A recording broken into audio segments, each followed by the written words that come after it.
Gloria al Padre por Cristo, que del cielo al mundo envió. Dios en carne se reveló,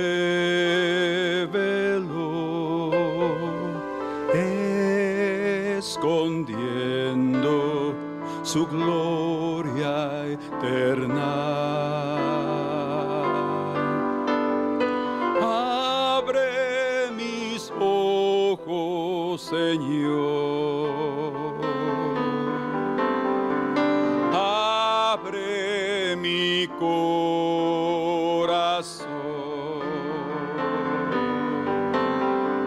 que pueda ver y adorar tu gloria eterna en Jesús. Gloria al Padre por la provisión de gracia y fe en el Hijo de su amor. Ciego y perdido andaba yo, mas me buscó y me salvó. Abre mis ojos, Señor. Abre mi corazón,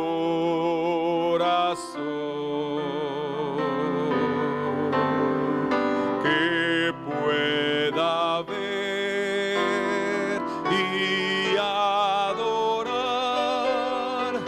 tu gloria eterna en Jesús.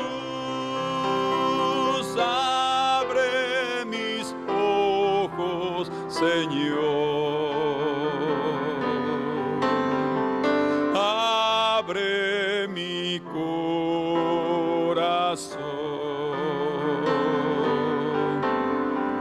que pueda ver y adorar tu gloria eterna en Jesús.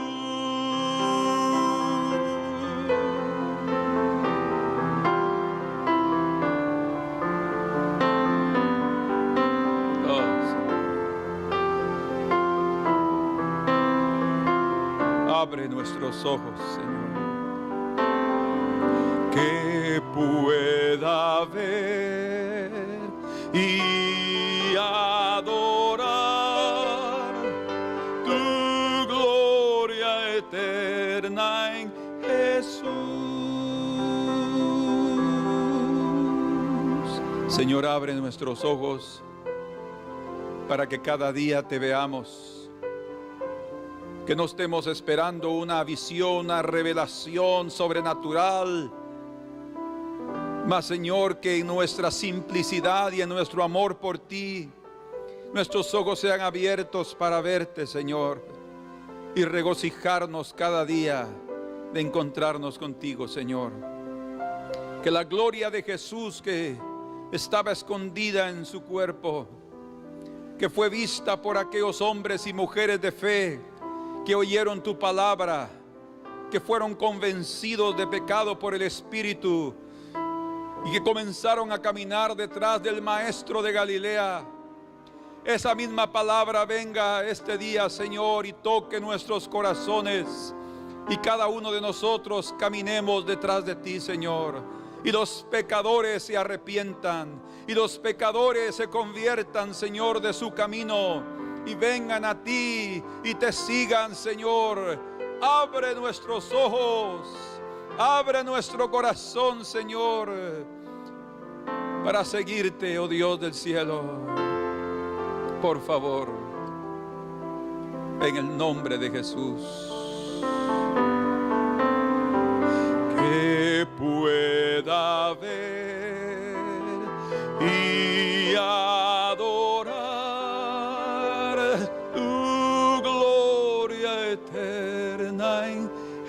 Jesús.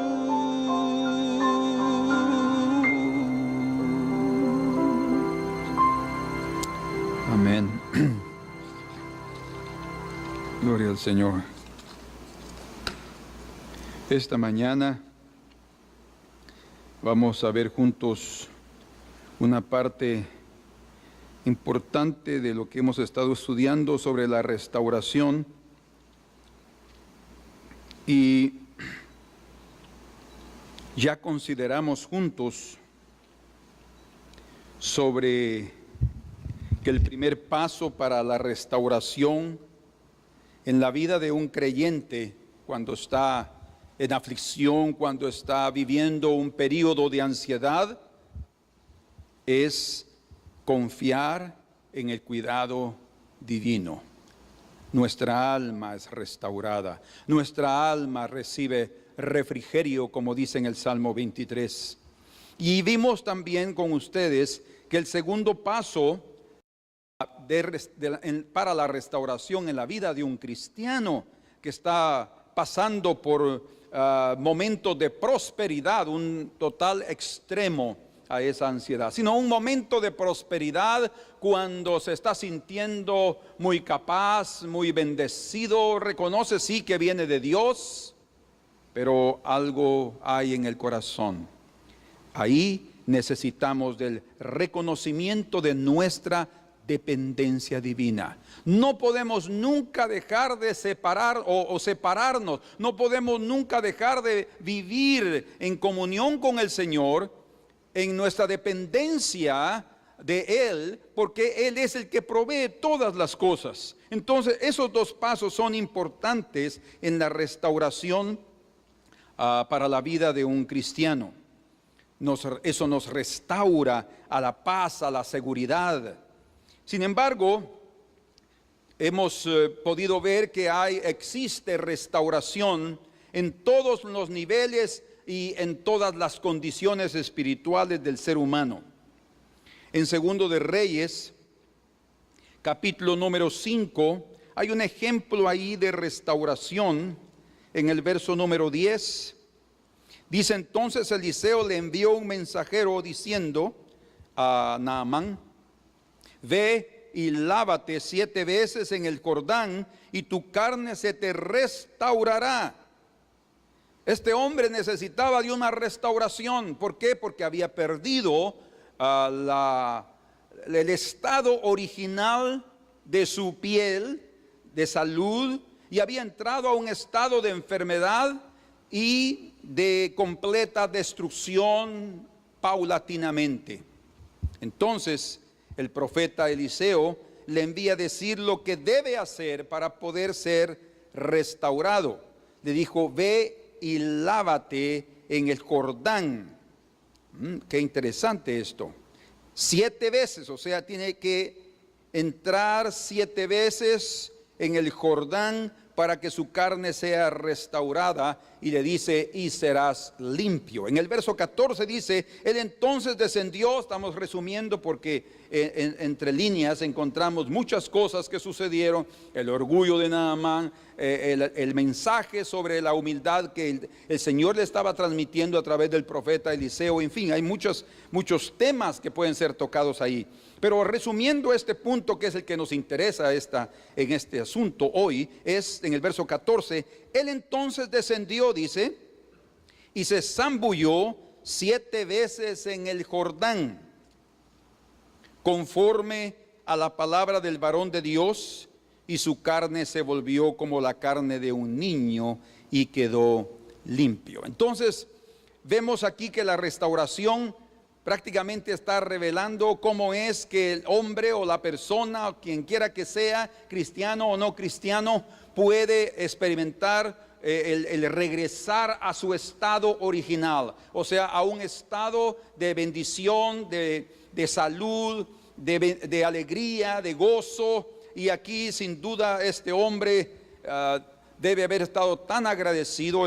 Realmente él quiso adorar al Dios de Israel, tanto que él se llevó un poco de tierra de Israel para Damasco, porque él dijo que él quería dejarla ahí y adorar al único Dios, y hasta pidió perdón. Dice: perdóname si yo cuando el rey ponga su mano sobre mi hombro para adorar a su Dios, yo esté ahí para dejar que él lo haga, que se apoye en mí. Pero ya él estaba demostrando que en su corazón él quería ser un adorador del Dios de Israel.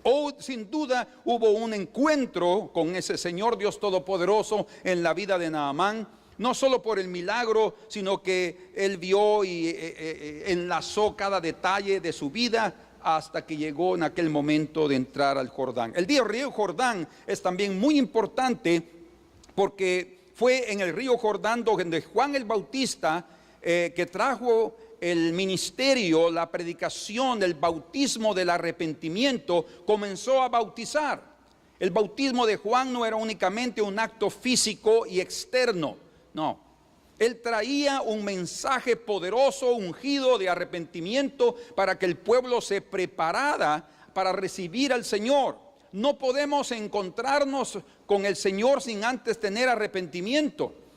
Y después del arrepentimiento tenemos que saber quién es el sujeto que nos va a traer cura y perdón. Por eso es que el ministerio de Juan el Bautista, como lo hemos mencionado, tiene dos propósitos.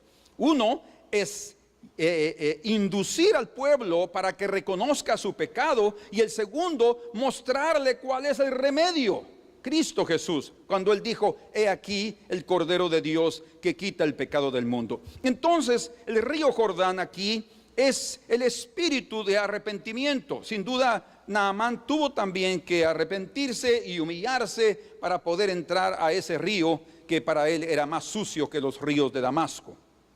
Pero hay otro aspecto aquí. Él le dijo que tenía que zambullirse o meterse 7 veces.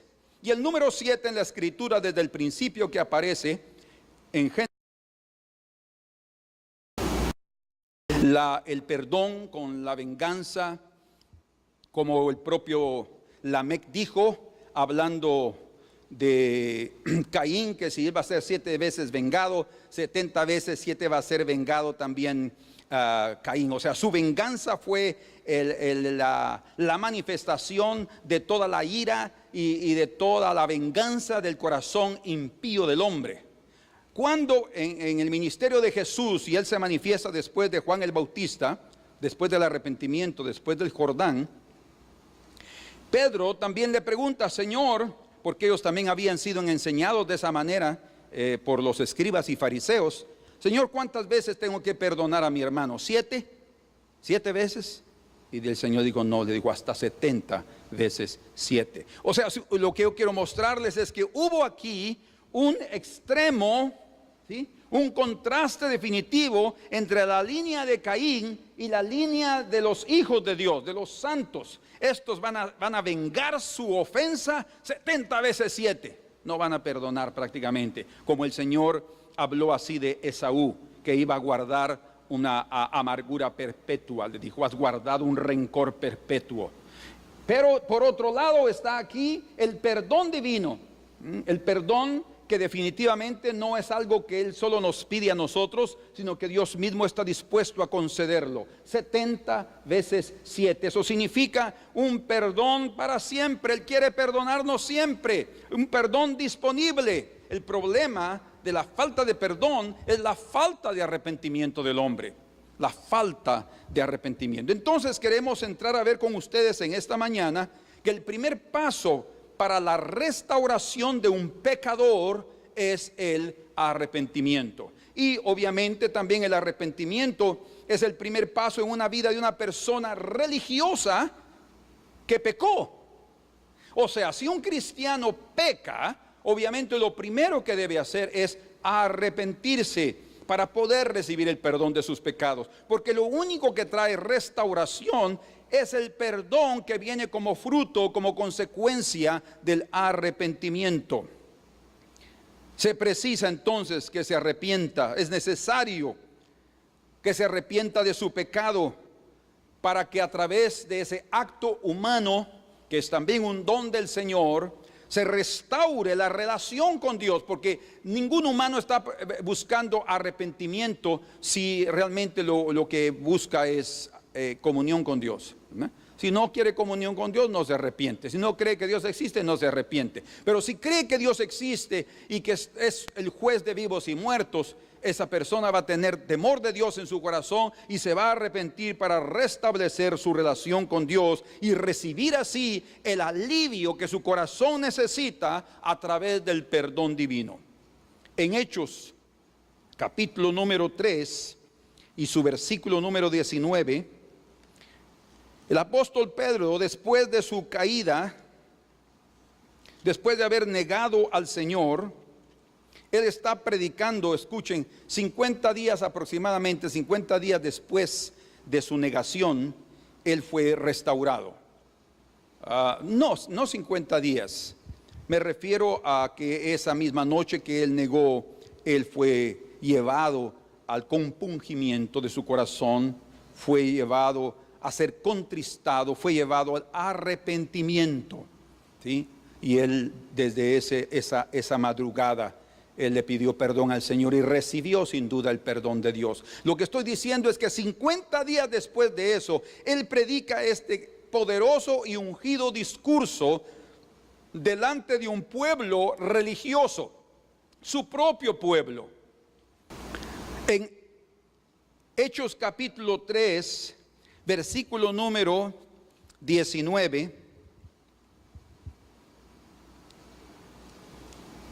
Así que arrepentíos y convertíos, vamos a leer hasta el versículo número 21, para que sean borrados vuestros pecados, para que vengan de la presencia del Señor tiempos de refrigerio, eso es tiempos de restauración. O sea, el Señor es un Dios de restauración. Él quiere restaurarnos y aquí es sinónimo de restauración, un periodo, un tiempo de refrigerio. Oh, qué delicioso. Y él dice, y él envíe a Jesucristo que os fue antes anunciado, a quien de cierto es necesario que el cielo reciba, fíjense, que el cielo reciba, acaba de recibirlo 50 días atrás de este mensaje aproximadamente, acaba de recibirlo a Jesús, hasta los tiempos de la restauración de todas las cosas. El arrepentimiento y la conversión traen un periodo de restauración al hombre, tanto al pecador como al cristiano que peca, porque nadie es todavía perfecto, aún pecamos. Y por eso necesitamos el arrepentimiento y el perdón divino, y nosotros también perdonar a aquellos que nos ofenden. Sin embargo, aquí está diciendo que al final de todas las cosas, como el Señor llama en la regeneración, regenerar, está hablando de una restauración, de hacer una generación nueva. En la regeneración, ustedes se sentarán sobre 12 tronos, el Señor le dijo a los apóstoles. Quiere decir que cuando Él venga, en su segunda venida, Él va a venir a restaurar todas las cosas. Eso va a ser maravilloso, porque nosotros estamos ya experimentando en parte esa restauración espiritual y también física, siendo curados, siendo sanados, siendo liberados. Oh, qué maravilla. Pero también va a haber una restauración política y social, cultural. Va a ser una revolución. Si hoy en día están llamando a la tecnología 5G, fíjense, ya está a punto de aparecer. Y ese es el mayor problema que está teniendo Estados Unidos con China, que Estados Unidos quiere tener el dominio de la tecnología 5G. Y es China la que va adelante en esa tecnología. Y Huawei, que es esa empresa, es la que está teniendo el avance tecnológico, que es muy probable que este año comencemos a ver esa velocidad de 5G, y por lo que parece todo va a estar conectado a un simple celular. Imagínense, con 5G, una velocidad impresionante. Pero también, si hoy en día hemos sido vigilados, cuando venga 5G, nadie va a poder esconderse sobre la faz de la tierra. Pero ¿qué estamos diciendo? ¿Por qué mencionamos esto? porque es una tecnología que está trayendo un cambio. Tanto es así que los expertos en cambios, expertos políticos, económicos, en fin, esos científicos que analizan la historia, creen que la tecnología 5G es comparada al descubrimiento de la imprenta de Gutenberg en aquella época. Cuando la imprenta se creó, se inventó por Gutenberg, eso dio una revolución. O sea, lo que se está esperando es una revolución tecnológica que va a cambiar todo. Pero ahora escuchen, hermanos, eso es desde la perspectiva de vista tecnológica y de las metas del hombre. Pero Dios, cuando Él aparezca en su segunda venida, va a restaurar todas las cosas. No vamos a necesitar hasta cierto punto de teléfonos celulares para comunicarnos. Cuando el Señor apareció en el Edén, dice que fue Adán el que oyó que la voz que decía: ¿dónde estás, Adán? ¿Dónde estás? Tengo la impresión que no era una voz propiamente audible, sino que era una intimidad de pensamiento inmediata, como es la velocidad del pensamiento con la que Adán podía captar. Eso lo fue perdiendo Adán. Nosotros lo hemos perdido, pero ha comenzado a ser restaurado. Desde el principio, desde después de Adán, el Señor trató otra vez de restaurar esa comunión. Por eso habían gente que podían oír de Dios, audiblemente también, pero esa voz comenzó a ser restaurada. En los días de Jesucristo esa voz estaba ahí audiblemente en su persona, y el día de hoy, a través del Espíritu Santo, esa voz sigue oyéndose, y es parte de la restauración que el Señor quiere hacer en nuestras vidas. Entonces, sí hay una restauración. En el Salmo 85 y en el versículo número 4 hay un texto que me gusta mucho, porque es un clamor. 85 y en el versículo número 4 dice: restáuranos, oh Dios de nuestra salvación, y haz cesar tu ira de sobre nosotros.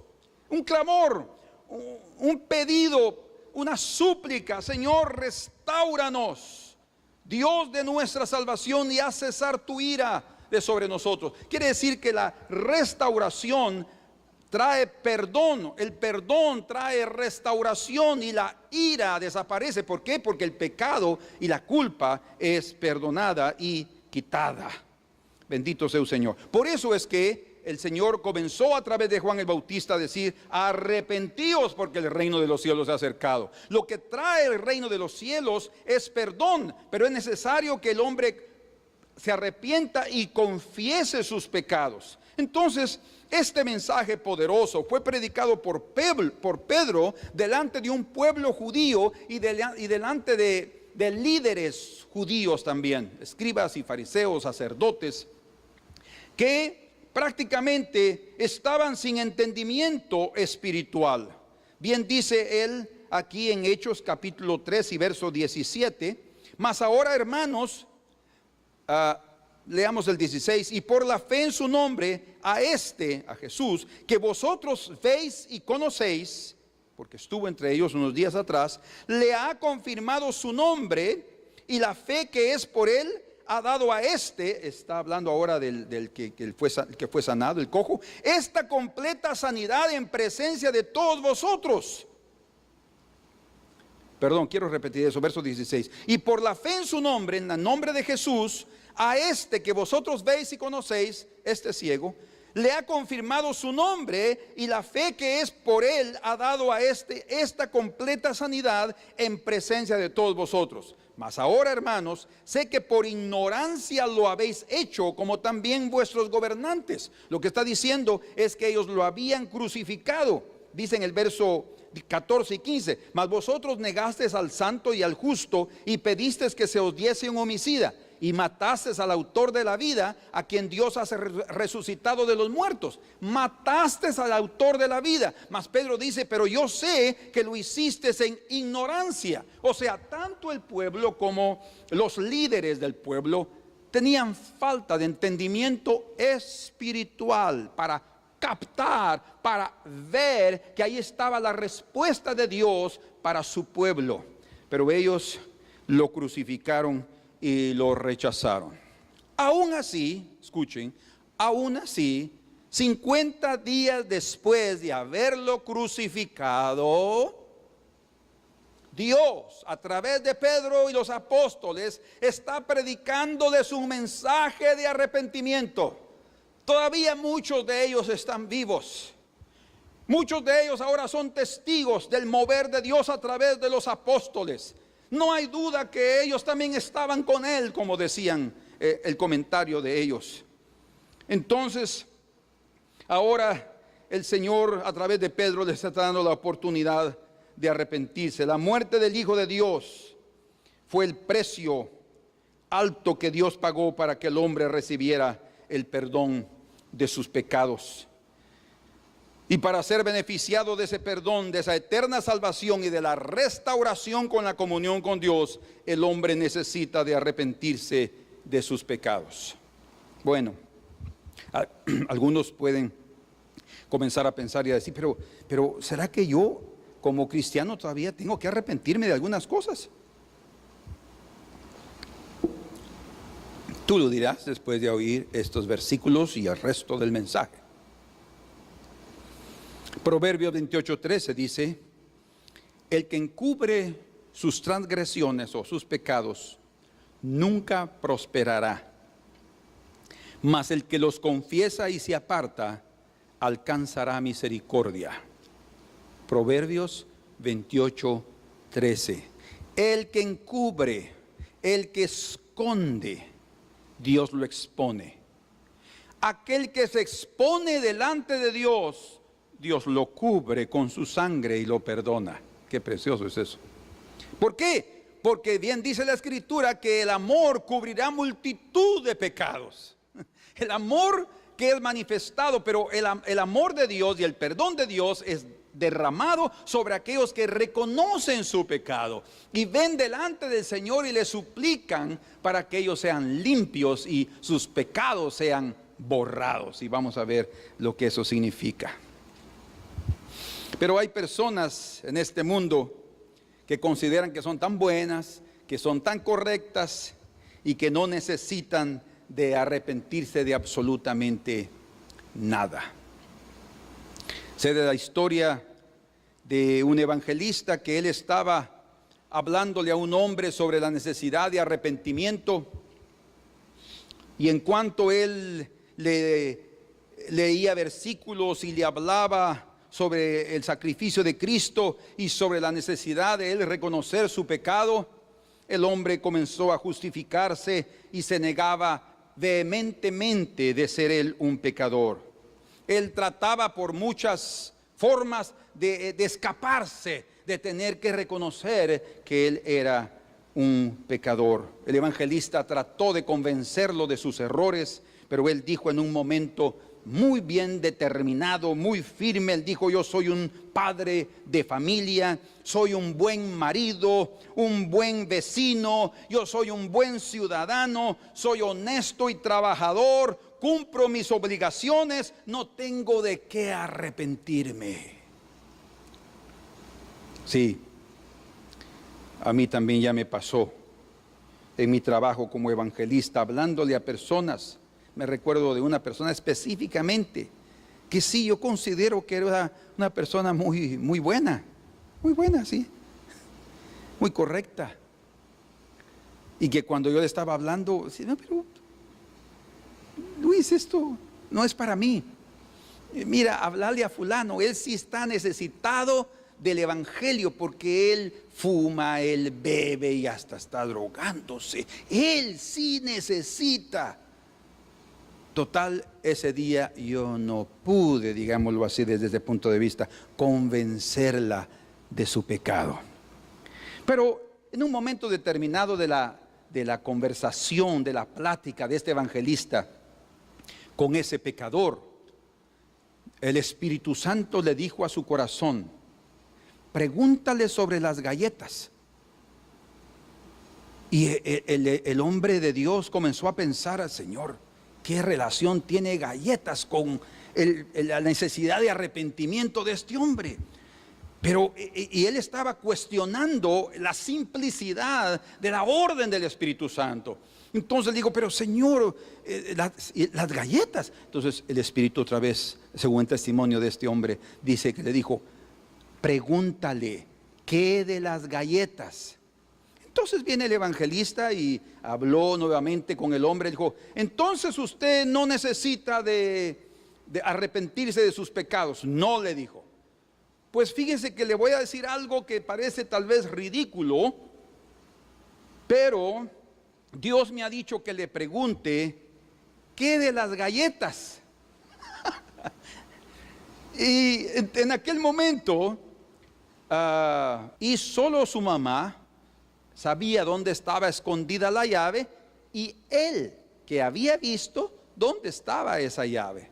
Entonces, cuando la mamá se iba, él llegaba y tomaba aquella llave, iba a abrir la alacena, abría el frasco y se comía las galletas que representaban a cada hermano y la suya. De repente la madre se dio cuenta que hacían falta galletas y reunió a todos los hijos y les pidió que le dijera qué estaba pasando. Y cada uno de ellos, llorando, le decían a su madre: mamita, no sabemos qué está pasando, te juramos que nosotros no hemos tomado ni una de esas galletas. Y aquel joven le decía a su madre: no, estos son unos mentirosos, ellos son los que se han agarrado las galletas. Y él los vivía acusando de robar las galletas, siendo él el ladrón y el acusador. Entonces, él en aquel día, después de una pregunta tan sencilla como la que Dios le dijo, ¿qué de las galletas?, él se recordó que sí podía realmente arrepentirse de algo que él había hecho. Y lo tremendo es que su madre murió y él nunca pudo arrepentirse y pedirle a su madre perdón por lo que él había hecho escondidamente. Nunca confesó su pecado. Bueno, nosotros tenemos que aprender de esta historia que aquella persona que encubre sus pecados no prosperará, pero aquel que los confiesa y se aparta alcanza misericordia del Señor, porque Él es un Dios de restauración. Por tanto, hermano, hermana, amigo, amiga, no escondas tu pecado. Confiesa tus pecados, porque Dios es grande y amplio en perdonar. Solo recordemos cómo el Señor estuvo dispuesto a perdonar al pueblo judío 50 días después de haber sido crucificado. Él está a través de Pedro diciéndoles: arrepentíos. Es Dios mismo diciéndoles a través de un instrumento humano: y serán, dice, borrados vuestros pecados. Si Él está dispuesto a perdonar a aquellos que lo crucificaron, cuánto más nos perdonará a nosotros. Pero es necesario de arrepentimiento, de confesión de nuestros pecados al Señor y de nuestra conversión. Entonces, el beneficio que encontramos del arrepentimiento es el perdón de nuestros pecados. El perdón, Él dice ahí, serán borrados, eso quiere decir serán olvidados. También da a entender que todas las manchas que provocó el pecado serán lavadas completamente. O sea, no va a quedar nada que el Señor pueda recordarlo. Hablando de eso, un hombre dice que iba detrás del Señor, él en su sueño, y le dijo al Señor: Señor, perdóname por este y este pecado. Y el Señor dice que se volteó y le dijo: sí, hijo, te perdono. Y aquel hombre sintió el alivio y el perdón de sus pecados. Pero luego, unos días después, él pecó en otro asunto. Fíjense. Entonces, nuevamente en sus sueños, dice que él se acercó al Señor siguiéndolo en el camino y le dijo: Señor, Señor, perdóname de este segundo pecado. Y dice que el Señor se volteó y le dijo: segundo, pero ¿cuál fue el primero? ¿Cuál es el mensaje? Que el Señor, cuando nos perdona completamente. Que Él no está llevando el primero, el segundo, el tercero, el cuarto, el quinto, el sexto. Él nos perdona. Ahora, hay gente que es obstinada y esa gente va a llenar el límite de su paciencia. Es cierto, también eso se ve también en las Escrituras, pero es la obstinación del hombre que lleva a ese mismo hombre a la falta del perdón divino. Porque si hay alguien que se arrepiente verdaderamente, Dios lo perdona. Si Él le dijo al hombre inútil, débil, hasta 70 veces 7 tienes que perdonar a tu hermano, ¿cómo el Señor no va a estar dispuesto a perdonarnos? Somos nosotros los que limitamos el perdón de Dios debido a la falta de arrepentimiento o a la propia obstinación que el corazón tiene por el pecado. Así es que el Señor quiere borrar, porque el arrepentimiento borra, y porque el arrepentimiento también es un cambio de mente. Eso es lo que quiere decir arrepentimiento, un cambio de mente. Es decir, que una persona cuando se arrepiente está dispuesta a corregir o a enmendar en su corazón lo que ha hecho, y también siente en su corazón un odio o un aborrecimiento por los pecados cometidos. Pero además de eso, él también siente un sufrimiento.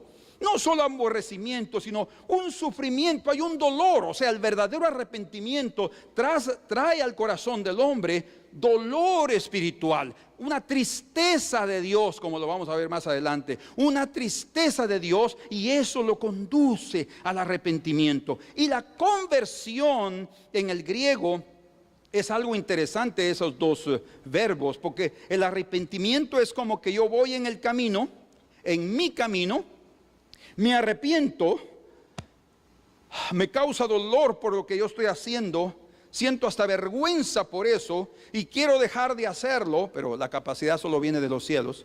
Pero mi arrepentimiento es importante, y hay algo más aquí.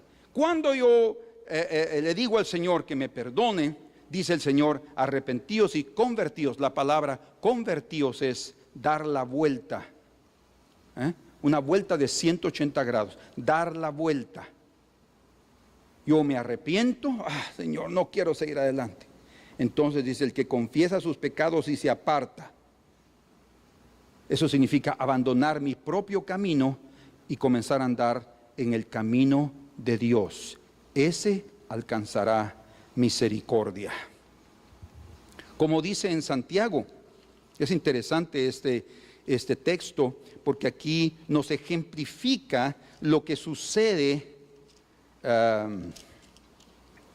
con el perdón y la conversión. Santiago capítulo 5 y verso 19 dice: hermanos, si alguno de entre vosotros se ha extraviado de la verdad y alguno le hace volver, eso es, lo convierte. Aquí está el ejemplo de la conversión. Si alguno lo hace volver, sepa que el que haga volver,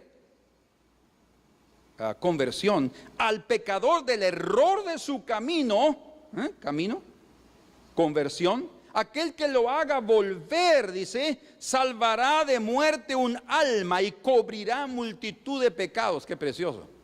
Qué ejemplo más claro Santiago nos da. Entonces, la conversión es regresar, retornar del camino equivocado para andar en el camino de Dios. Y por las propias palabras de Pedro, o mejor dicho, por las propias palabras de Jesús a Pedro en Lucas capítulo 22, vamos ahí juntos, versículo 32, Lucas 22, 32.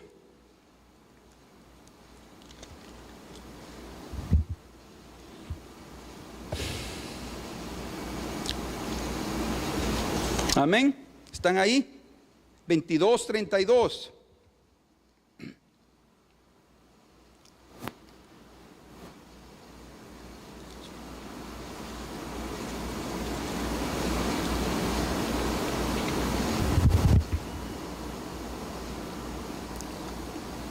22.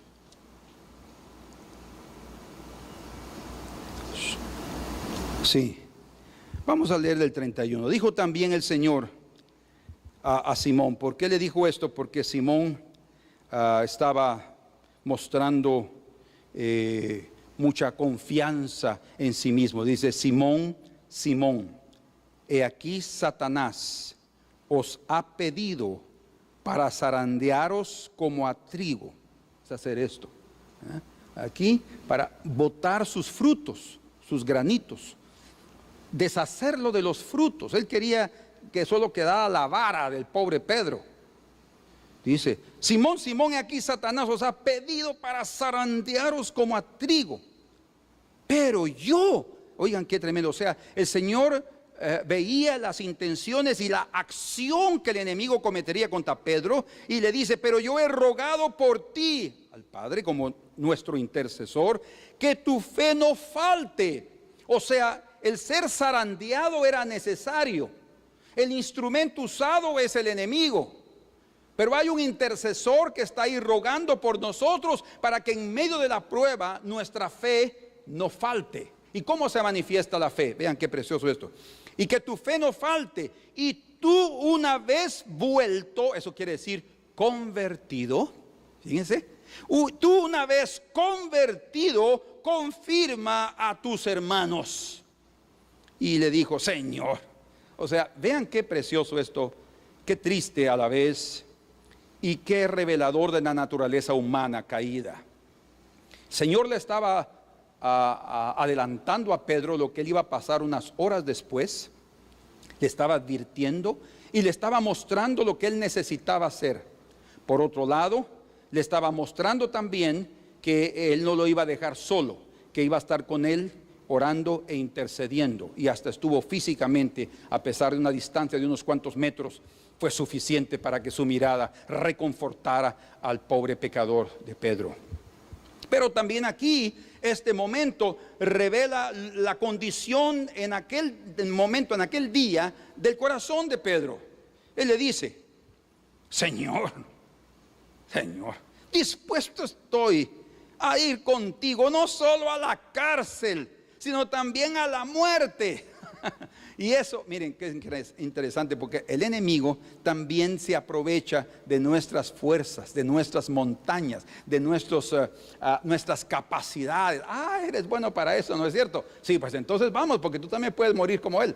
Y lo confronta. El enemigo utiliza esas manifestaciones nuestras de orgullo, esas manifestaciones nuestras de altivez, para también acabar con nosotros. Estoy dispuesto, dice, sino también, no solo ir a la cárcel, sino también a la muerte. Y el Señor le dijo: Pedro, te digo que el gallo no cantará hoy. Fíjense qué tremendo. Me gusta esa parte ahí, porque dice: te digo que el gallo no cantará hoy. O sea, no se había oído ni un cántico del gallo hasta ese horario de la madrugada, tal vez 3 de la mañana, calculo yo, más o menos. No se va a oír el canto del gallo hasta que tú me niegues 3 veces que me conoces. ¿Cómo Pedro podía pensar que podría negarlo? No, Señor, estoy dispuesto a ir contigo a la muerte. O sea, que me lleven juntamente contigo en el Getsemaní. Pero ustedes saben que desde el Getsemaní todos salieron corriendo y lo dejaron solo. Él lo siguió escondido. Si criticamos a Nicodemo porque él llegó de noche a buscar a Jesús, también podemos criticar cuando nos escondemos entre un grupo de gente impía para que no sepan que somos cristianos. Impresionante. Pero es a través de esas circunstancias que el Señor va a hablar a nuestro corazón para que nos arrepintamos, porque hay cosas que también tenemos que arrepentirnos. Una de esas puede ser esta que el Señor le habló a Pedro directamente: su orgullo y su confianza, mucha confianza en sí mismo. Todos necesitamos confianza en sí mismo, si no, no podemos hacer cosas. No podemos subir una escalera, no podemos andar en un barco, no podemos subirnos a un elevador, en fin, no podemos hacer un montón de cosas si no tenemos cierta autoconfianza. Pero eso está hablando aquí de en un extremo, en esa confianza de sí mismo. Entonces, en esas palabras de Jesús habladas a Pedro, Él nos muestra que cualquier persona puede ser restaurada. Cualquier persona puede ser restaurada. No importa cuán grave haya sido su pecado, aún haber negado al Señor en esta tierra. El Señor ha dicho: aquel que me negare delante de los hombres, yo también le negaré delante de mi Padre. ¿No dice eso la Biblia? Sin embargo, dice también que durante nuestro periodo en esta tierra, el Señor es un intercesor, como leemos en Romanos 8:34, que él está sentado a la diestra del trono del Padre, intercediendo día y noche por nosotros. O sea, lo que quiere decir es que en cuanto estamos en esta tierra, oportunidad tenemos de arrepentirnos y tenemos que aprovechar esa oportunidad. Por eso es que el Señor va y le dice: yo he rogado por ti para que tu fe no falte. Qué precioso. Quiere decir que en aquel momento, cuando él negó al Señor la tercera vez y oyó el canto del gallo, porque ahí ese fue el trompetazo, cuando oyó el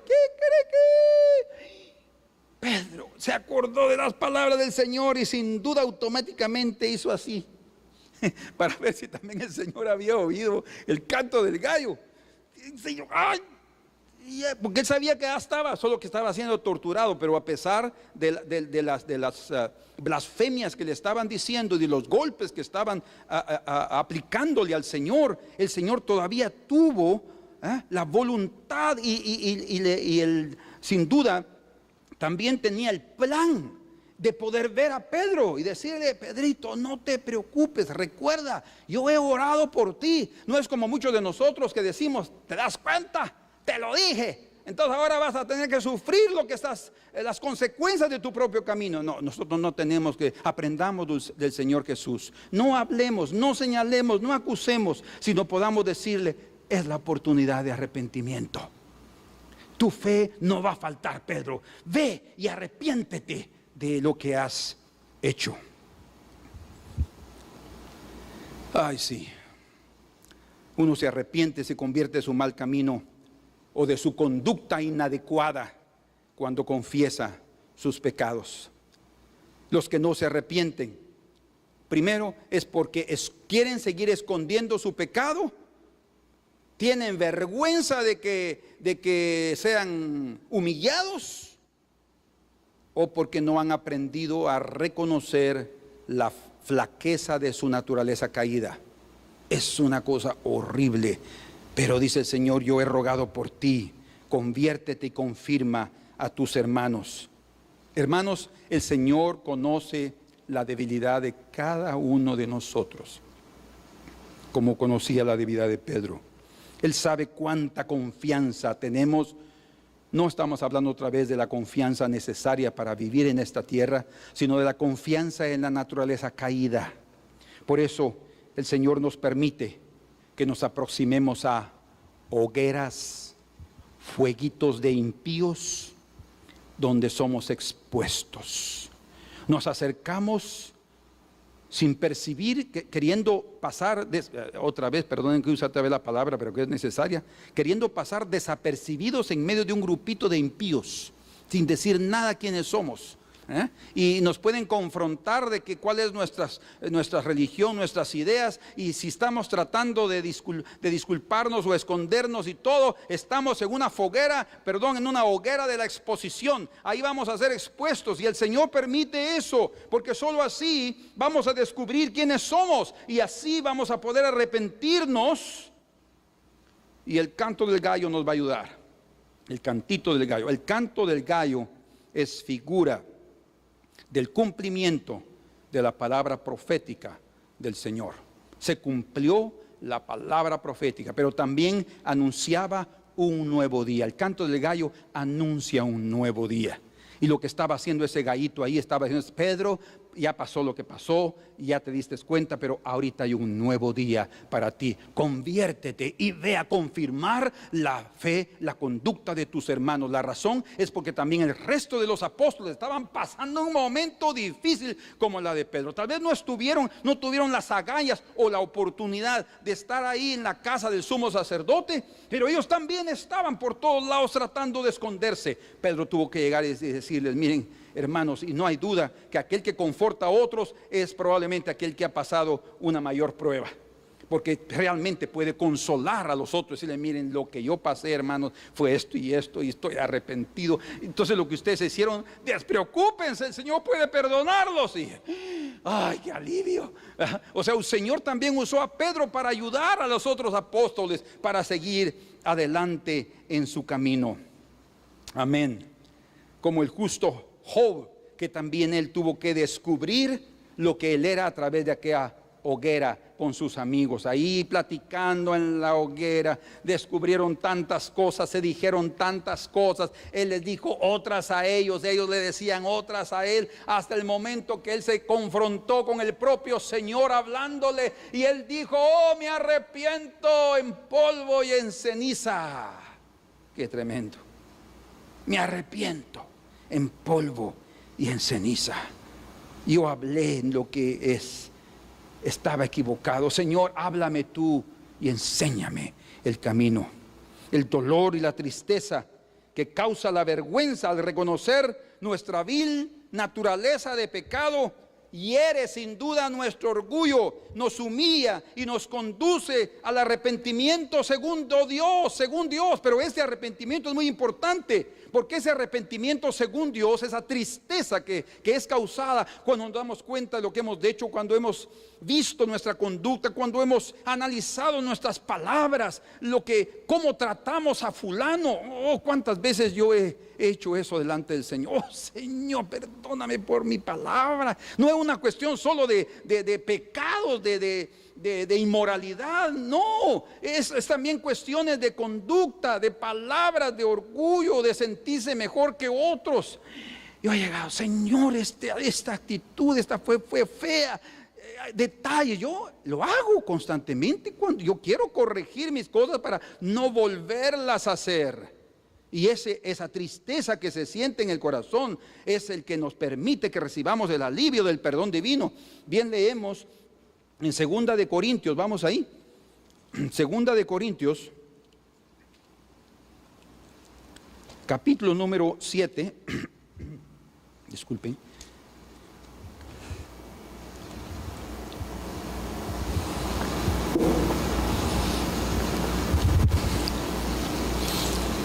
Versículo número 9.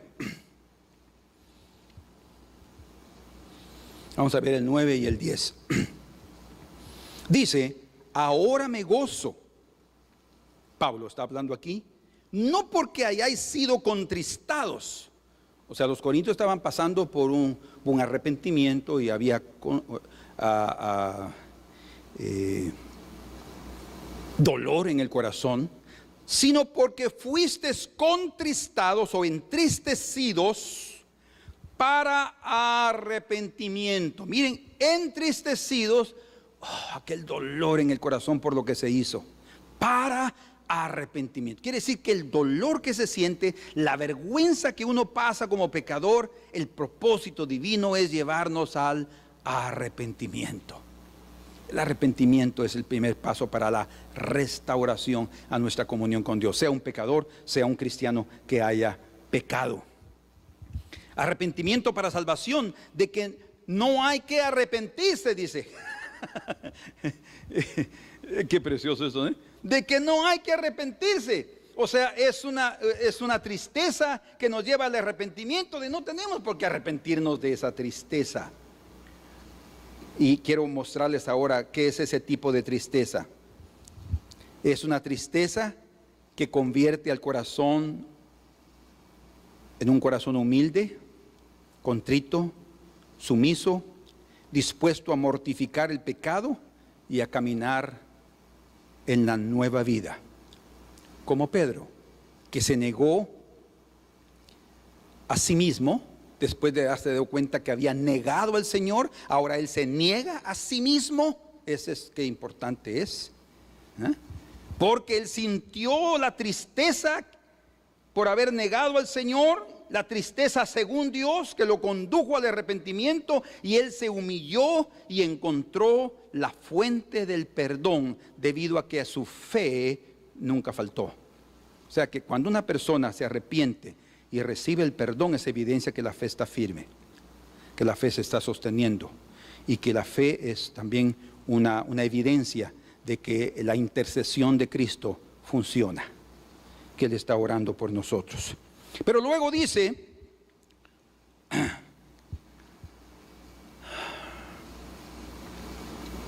pero la tristeza, al final del versículo 10, pero la tristeza del mundo produce muerte. La tristeza del mundo produce muerte. ¿Cuál es esa tristeza del mundo que produce muerte? Es una tristeza que yo la clasifico así como una frustración que se siente en el corazón de haber fallado, porque somos tan orgullosos que pensamos que no vamos a fallar, y cuando alguien falla, está frustrado, está enojado consigo mismo. Es lo que me dijo un joven una vez: es que yo no me perdono a mí mismo.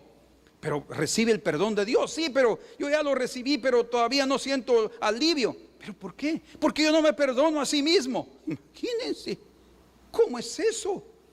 Quiere decir que estás siendo, tu orgullo fue herido porque fallaste. No. Esa tristeza que produce el mundo genera frustración por haber fallado.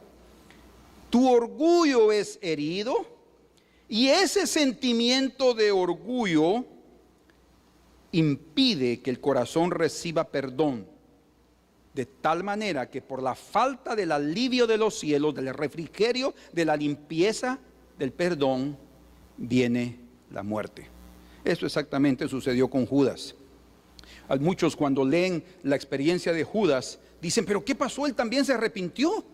¿No? Él se arrepintió. Ay, no, dice, él regresó al templo y les tiró las 30 monedas de plata, porque no se quedó con ellas. Él se dio cuenta que había cometido un error, ¿no? Y les tiró las 30 monedas de plata. Los sacerdotes sí agarraron las 30 monedas de plata porque eran dinero del tesoro, y compraron una propiedad. Eso es historia aparte. Pero viene Judas y dice: he entregado sangre inocente. ¿Qué nos importa a nosotros? Mira, a ver, mira qué tú haces, le dijeron ellos. Y entonces dice que Judas, frustrado de lo que había hecho, oiga, él no estaba sintiendo una tristeza de Dios, él estaba sintiendo la tristeza del mundo, de haber fallado, de haberse equivocado, porque él estaba aplicando sus ideas políticas antes que su fe en el Señor Jesús. Ese era el problema de Judas. Él quería que Jesús se levantara así como el Mesías esperado en aquellos días, para él poder tener una posición. Y cuando vio que no estaba yendo por ese camino, decidió entregarlo. Pero después se arrepintió cuando vio que era un hombre justo, a pesar de que no iba a cumplir lo que él deseaba de sus expectativas. Él dijo: ¿pero qué hice? Pero fue tanta la tristeza del mundo que él sintió, que él vino, fue y se ahorcó. La tristeza que produce el mundo produce muerte. Así es que hasta en el arrepentimiento tenemos que exaltar el nombre del Señor, porque Él es el que nos conduce al arrepentimiento. Él es el que nos conduce a la conversión, porque Él mismo dice: yo he rogado por ti, Pedro, estoy seguro que tú vas a ser restaurado. Ya cuando seas convertido, va y confirma, le está diciendo lo que debe hacer o lo que va a hacer después de su conversión. O sea, lo que nos garantiza a nosotros hasta un arrepentimiento y una conversión es la intercesión de nuestro Señor. Con razón leemos en las Escrituras que el arrepentimiento es un don divino. En Hechos 5:31, Hechos 11:18, Romanos 2:4 nos dice claramente que el arrepentimiento es un don de Dios. En primera de Juan 1:8, el Señor nos dice: si decimos que no tenemos pecado, nos engañamos a nosotros mismos y la verdad no está en nosotros. Pero si confesamos nuestros pecados, Él es fiel y justo para perdonar nuestros pecados y limpiarnos de toda maldad o de toda injusticia. Pero si decimos que no pecamos, le hacemos a Él mentiroso y su palabra no está en nosotros, dice. Entonces, cualquier persona que diga que no tenga nada que arrepentirse, está mintiendo, porque algo hay de lo cual puede recordarse, aún de aquella cosa terrible que hizo en su juventud y que mantuvo escondido. Necesitamos arrepentirnos. Y qué pena que aquel hombre no pudo pedirle perdón a su madre antes de que muriera. Lucas 22:62 dice que saliendo Pedro afuera, lloró amargamente.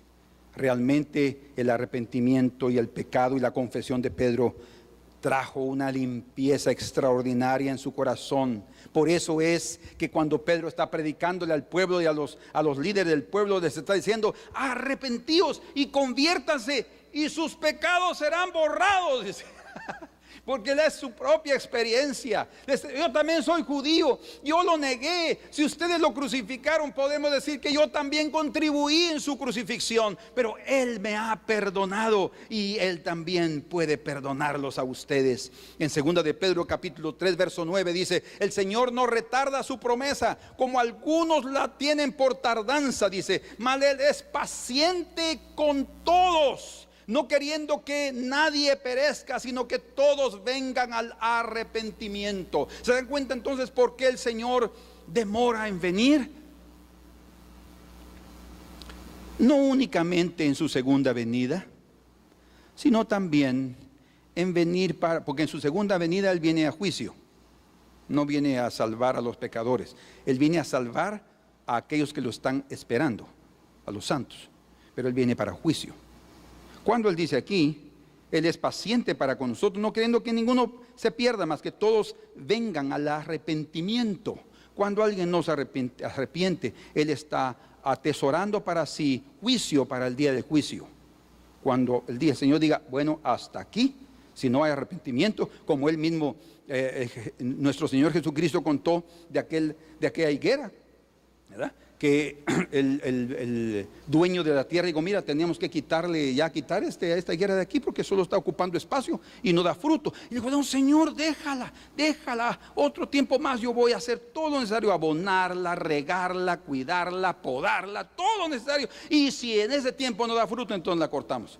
El trabajo de intercesión es extraordinario, porque el Señor no quiere que nadie se pierda. Entonces el tiempo que tú tienes para arrepentirse es porque el Señor te está dando oportunidad. No la dejes pasar, porque uno no sabe si de aquí a un tiempo una enfermedad y va para afuera. Y tal vez ni tiempo, a muchos ni tiempo les da de arrepentirse. En un accidente, acabó. Tal vez va a decir solo: Dios mío. Pero eso es lo último. Entonces necesitamos estar a cuentas con el Señor. En el Salmo 32 y verso 1 dice: bienaventurado aquel cuya transgresión es perdonada y cuyo pecado es cubierto. Bienaventurado el hombre a quien el Señor no imputa de maldad y en cuyo espíritu no hay engaño, dice. Qué interesante esta frase: en cuyo espíritu no hay engaño. Si ustedes recuerdan, eso también utilizó el Señor para hablar de Natanael, un verdadero israelita en el cual no hay engaño. No está hablando de que él era un completo, limpio, íntegro, justo. No, él vino a arrepentirse y a seguir al Señor Jesús. Lo que estaba diciendo cuando dice un hombre en el cual no hay engaño, es porque él era un hombre que había reconocido la mentira, lo falso, que es confiar en la naturaleza caída y no querer más continuar con ella. Eso hace de un hombre verdadero, sin engaño. No, yo ya reconocí quién soy, qué hago, no quiero más continuar con esto. Un hombre sin engaño ya descubrió cuál es el engaño del pecado y va a abandonar ese camino. Dice en el versículo 3, David hablando: cuando yo guardé silencio, escuchen, aquel que encubre sus pecados no prosperará. Cuando yo guardé silencio, se envejecieron mis huesos por mi clamor en todo el día. Hay consecuencias físicas cuando hay un pecado que nos atormenta. Por eso es necesario el arrepentimiento, la conversión y la confesión. Verso 4: porque de día y de noche tu mano fue pesada sobre mí, oh Dios de los cielos. Si es necesario poner tu mano pesada sobre alguien, ponla, Señor, para que sienta el peso y la necesidad de arrepentimiento, porque el peso de la mano del Señor es como un exprimidor, ¿verdad? Que nos lleva, que nos conduce al arrepentimiento. Su mano fue pesada y mi humor se tornó en desierto, dice. Verso 5: te confesé mi pecado y mi maldad ya no encubrí más. Decía yo: confesaré al Señor mis transgresiones. Y dice: y tú perdonaste la maldad de mi pecado. Entonces, si David experimentó eso, nosotros también podemos experimentarlo. Y por último, dice el Señor que Él quiere enviarnos después del arrepentimiento, la conversión y el perdón de nuestros pecados, el tiempo de refrigerio. Ese tiempo de refrigerio es un tiempo en el cual podemos sentirnos aliviados. Es como beber un agua fría en tiempo de calor. ¡Ah, qué alivio! O sea, sentir. Yo estoy tomando ahora, ya tengo un buen tiempo de estar tomando un poquito de vinagre de manzana orgánico en el agua. Tomo siempre mi agua en la mañana y después en el día busco la oportunidad de tomar un poquito de ese vinagre. Es extraordinario.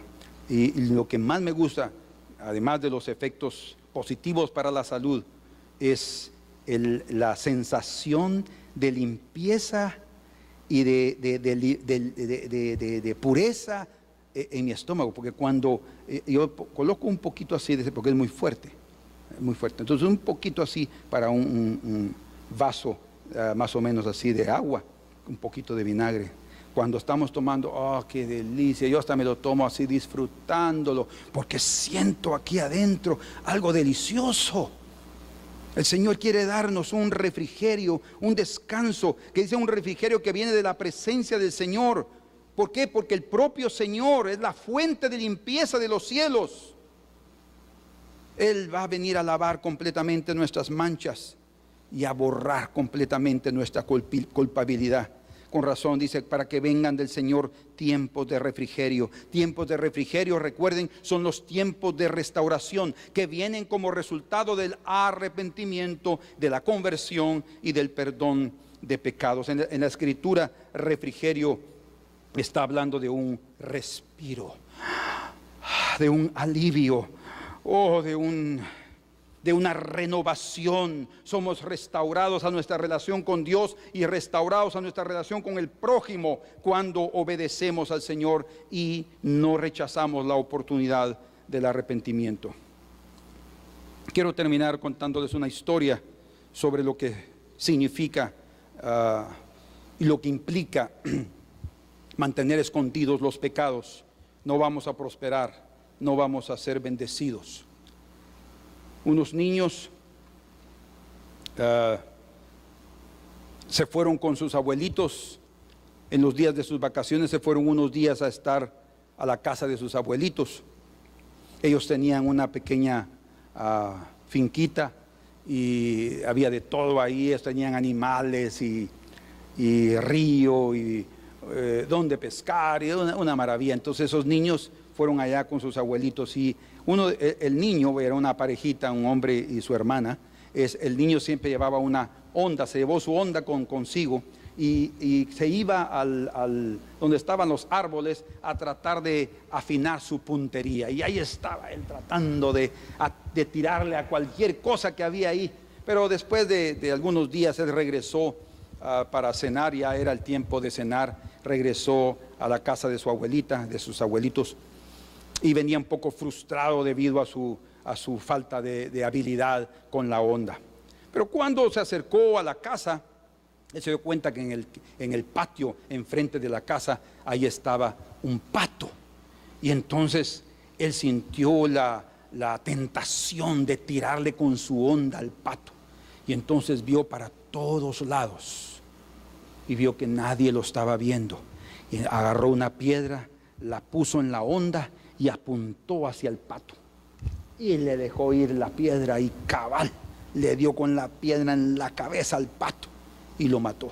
Imagínense, al que no debería de haberle dado, le dio en la cabeza y lo mató. Cuando él vio eso, comenzó a sentir un miedo terrible, una culpabilidad y una vergüenza, y entonces fue y agarró al pato y se fue lejos de la casa, cavó un hoyo y guardó ahí el cuerpo muerto del patito. Según él, nadie lo había visto, pero su hermana lo había visto. Y cuando él se dio cuenta que su hermana lo estaba viendo, ella estaba diciendo, yo te vi lo que hiciste. Y entonces aquel Carlito se sintió tan mal que ese día le dijo la abuelita a Lucrecia, su hermana: Lucrecia, ¿me vas a ayudar hoy a lavar los platos? Y entonces Lucrecia dijo: no, abuelita, Carlitos me acaba de decir que él quiere ayudarla a lavar los platos. ¿No es así, Carlitos? Y dice que se acercó al oído de Carlitos y le dijo: recuérdate del pato. Y entonces Carlitos se fue a la lavatrastos para ayudar a la abuelita a lavar los trastos, porque él no quería que su abuelita se enterara de la muerte del pato. Pasó el otro día, llegó el abuelito y les dijo: hijos, ¿se quieren ir conmigo a pescar? Vamos a pescar. Y entonces la abuelita dijo: no, Lucrecia no va, porque ella me va a ayudar a hacer la comida, el almuerzo. Y entonces dijo: no, yo sí voy a ir a pescar, porque Carlitos me dijo que él quiere ayudarte a hacer la comida. ¿No es así, Carlitos? Y otra vez se acercó al oído y le dijo: acuérdate del pato. Y entonces aquel dijo: sí, yo me voy a quedar. Y se quedó ahí lavando y todo, y ayudándole a la abuelita a hacer la comida, y esto y el otro. Y bueno, en la noche el niño ya no aguantaba más, y la culpabilidad y la carga y lo que estaba haciendo, porque al final de varios días él terminó haciendo sus tareas y las tareas de su hermana, y ella era la que estaba disfrutando sus días, y él estaba destruyendo sus días de vacaciones en la casa de los abuelos. Hasta que un día, a solas con la abuelita, dice que él se acercó y le dijo: abuelita, tengo algo que decirte. Sí, hijo, le dijo. ¿Sabes, abuelita? Yo maté tu pato. Y le contó cómo lo había hecho. Y entonces la abuelita se arrodilló, lo abrazó y le dijo: hijo, yo te perdono, porque yo te amo. Pero mira, sabes, yo vi todo cuando tú mataste al pato. Yo estaba allí en la ventana de la cocina viendo lo que estaba sucediendo. Pero lo que yo me preguntaba era: ¿hasta cuándo Carlitos va a soportar ser esclavo de Lucrecia y hacer todo lo que ella diga, solo porque él no está dispuesto a confesar su pecado? Qué lección más tremenda. ¿Saben una cosa? Todos nosotros vivimos a veces una vida como la de Carlitos, haciendo cosas y escondiéndolas para que nadie se dé cuenta. Pero tengan la seguridad que desde las ventanas de los cielos el Dios eterno está mirándonos y observándonos, y sabe exactamente lo que hemos hecho, lo que hemos dicho y cuál ha sido nuestra actitud. Y Él está esperando que no seamos esclavos del pecado, porque cuando escondemos, cuando encubrimos nuestro pecado, cuando no nos arrepentimos, lo único que estamos haciendo es convirtiéndonos voluntariamente en esclavos de nuestro propio pecado, y la culpa y el peso de la culpa no nos abandona. Y solamente aquellos que realmente reciben la tristeza de Dios se arrepienten de corazón y piden al Señor perdón por sus pecados. Y así como esta abuelita le perdonó a su nietecito, Dios quiere perdonarnos si nosotros estamos dispuestos a arrepentirnos. Así que cuando no hay falta de arrepentimiento y confesión de los pecados, nos convertimos en esclavos, perdemos nuestra libertad, perdemos la paz y la alegría de vivir. Nuestra conciencia nos acusa y dejamos de disfrutar la libertad gloriosa de los hijos de Dios. Pero cuando recibimos el perdón de nuestros pecados, viene el refrigerio prometido de la presencia del Señor. Alcanzamos la restauración prometida. Y creo, pónganse de pie, que cada uno de nosotros debemos leer el Salmo 51. Este salmo es el salmo del arrepentimiento de David después de su pecado. Y ustedes dirán: pero pastor, yo no tengo pecado de inmoralidad que arrepentirme. Tal vez no, tal vez sí. Y si algún día fallamos, esto nos puede ayudar a regresar y a restaurar nuestra relación con el Señor.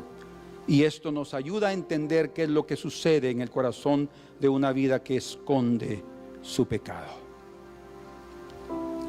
51, verso 1. Léanlo conmigo, abran sus Biblias y vayan leyéndolo conmigo. Ten piedad de mí, oh Dios, conforme a tu misericordia, conforme a la multitud de tus piedades, borra mis rebeliones.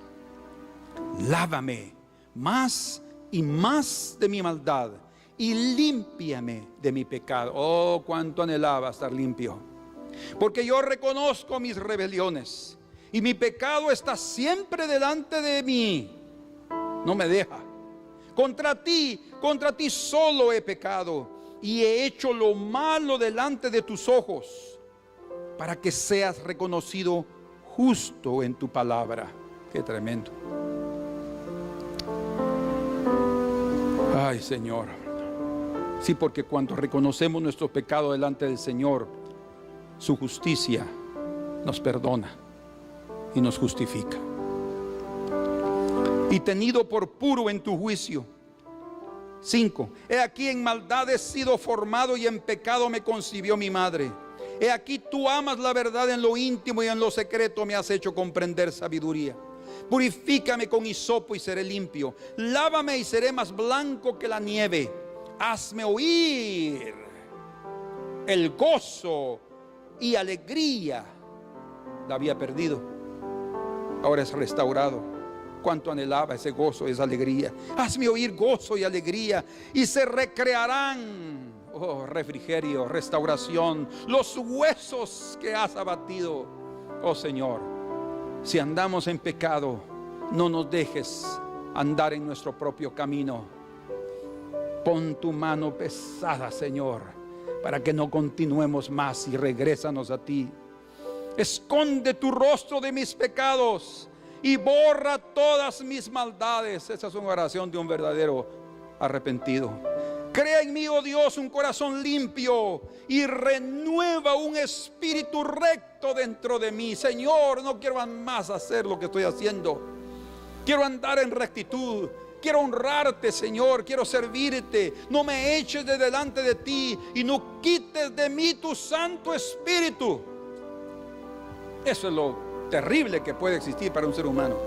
No lo quites, Señor, por favor, porque es un Santo Espíritu.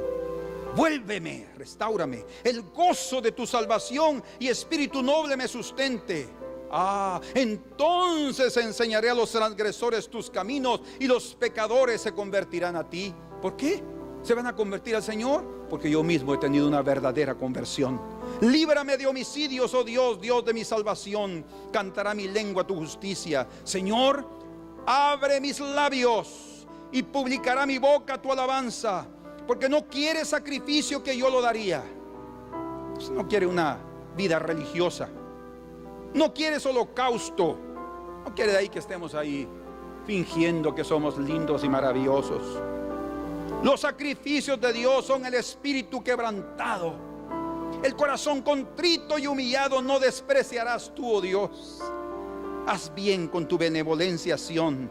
Edifica los muros de Jerusalén. Entonces te agradarán los sacrificios de justicia, el holocausto u ofrenda del todo quemada. Entonces ofrecerán becerros sobre tu altar agradables. Entonces, no es que el Señor no quiera recibir alabanza, no es que el Señor no quiera vernos santos y maravillosos, pero con un corazón limpio. No aquí y aquí sucios, no, limpios aquí y limpios aquí. Entonces serán agradables y serán justas nuestras ofrendas y aceptables al Señor. Oh, cuán necesario es el arrepentimiento. Gloria al Padre por Cristo,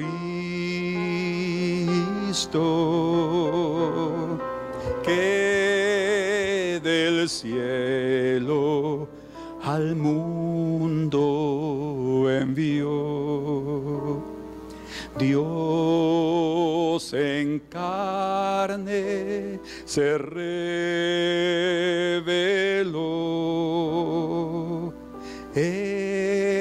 escondiendo su gloria eterna. Abre mis ojos, Señor,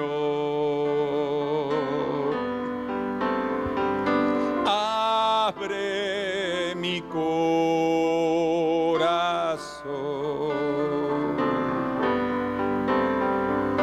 que pueda ver y adorar tu gloria eterna en Jesús. Gloria al Padre por la provisión de gracia y fe en el Hijo de su amor. Ciego y perdido andaba yo, mas me buscó y me salvó. Abre mis ojos, Señor, abre mi corazón,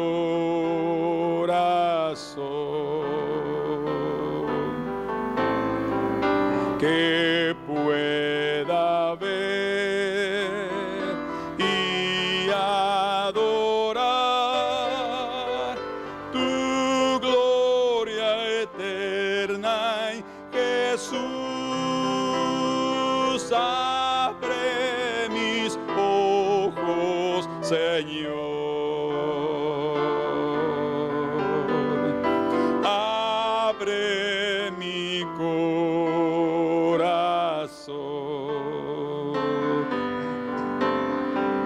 que pueda ver y adorar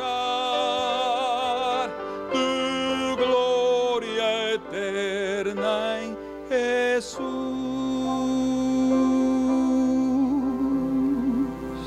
Aleluya.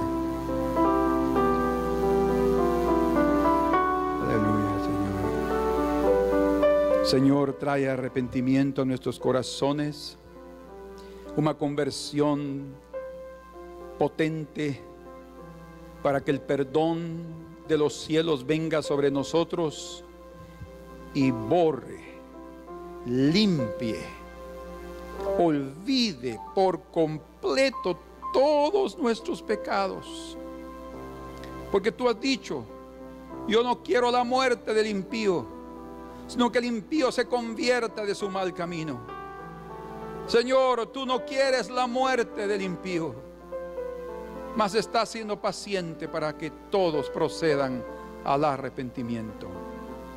Gracias, Señor, que cada uno de nosotros también como cristianos vivamos de tal manera, Señor, que nuestra conducta sea limpia, pura. Y si algo hemos visto que está mal, que hablamos mal, que nuestra actitud, nuestra postura no fue correcta, Señor, que nos arrepintamos para que no volvamos a cometer el mismo error y que nuestra conducta sea diferente y mejoremos en nuestra vida, no para el bien de la carne, sino para la gloria de la nueva naturaleza que está en nosotros, que es Cristo Jesús. Amén. Dios los bendiga, mis hermanos, que pueda concederles el Señor ese don precioso del arrepentimiento, que vivamos en Él. No significa que todo el tiempo tengamos que estarnos arrepintiendo. Si pecamos, pues ni modo. El Señor también quiere que sigamos adelante al pleno conocimiento, a la madurez, ¿sí? Que dejemos ya de estar pecando, pidiendo arrepentimiento por un montón de pecados. No, que vayamos creciendo. Pero si pecamos, Juan dice en 1 Juan 1:9, abogado tenemos para con el Padre, a Jesucristo el justo. Así es que perdón está disponible. Dios los bendiga y que les dé la gracia para seguir luchando. Amén. Hasta la próxima oportunidad.